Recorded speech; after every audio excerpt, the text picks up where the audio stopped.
उदगीर शहरात मुलीची छेड काढणाऱ्या टवाळखोरावर पोलिसांकडून कार्यवाही.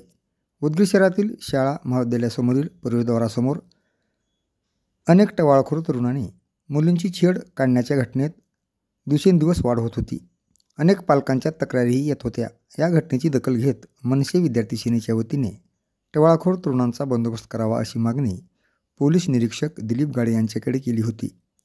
अखेर मनसे विद्यार्थी सेनेची पोलीस प्रशासनाने दखल घेत शाळा महाविद्यालयासमोर मुलींची छेड काढण्यासाठी थांबलेल्या 5 टवाळखोरावर 8 जुलै रोजी कार्यवाही केली आहे.